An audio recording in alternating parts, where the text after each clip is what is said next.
We are going to start storing our videos on the network drive instead of burning them to DVD.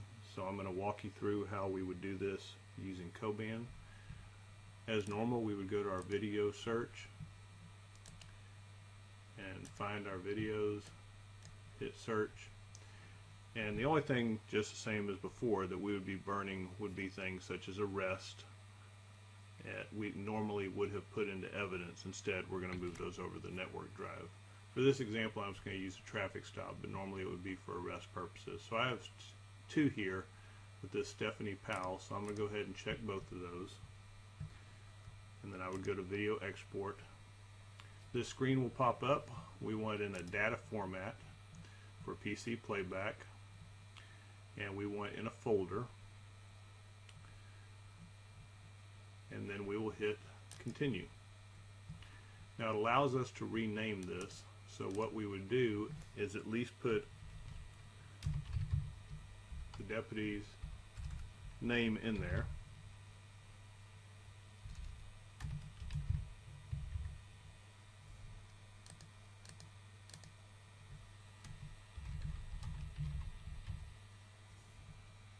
And click save. Continue. Now when this pops up, what it's asking is, do you want to delete temporary files that are already there? Meaning that there's already videos that are sitting in this directory that you've told it to go to.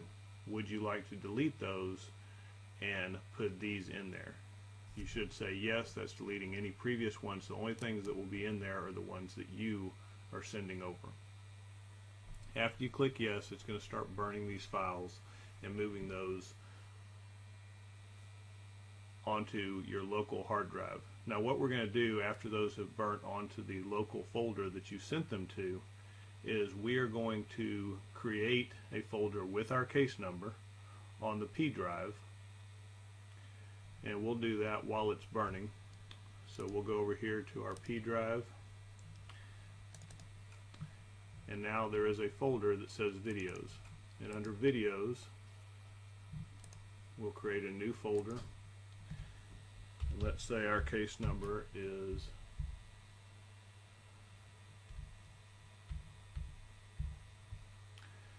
but after the case number, go ahead and put what type of case it is. Let's say this is a DWI. And now we'll wait. They've been successfully exported to this folder right here, which is Coban export.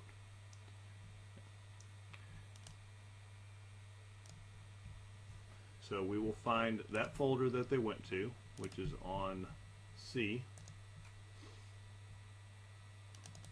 under x86,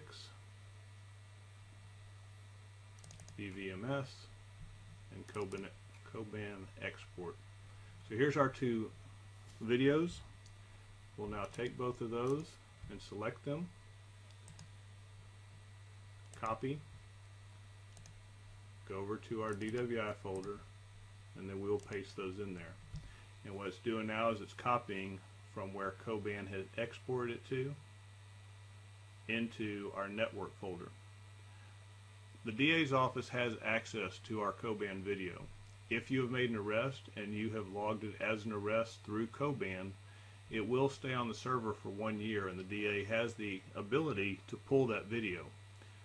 So really what we're throwing into evidence is more of a backup system if for some reason it goes past a year before the DA has been able to collect that, or if you did not mark it as an arrest. Any other video that is on our server by retention policy falls off after 180 days. So if you made a DWI arrest but it stayed as a traffic stop, it would fall off the server after 180 days.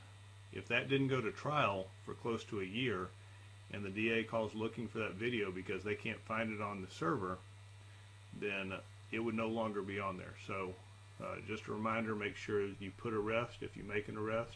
But this is now sitting under the videos. The reason that we put the officer's name next to it, so that when we have a scene that multiple officers are on, then we'll be able to identify whose video belongs to who. And then we'll also double click on the video after it's on there, Okay, just to confirm that that video is working, and we'll do it for both just to show that video is working. If it's not, we can try to upload it again.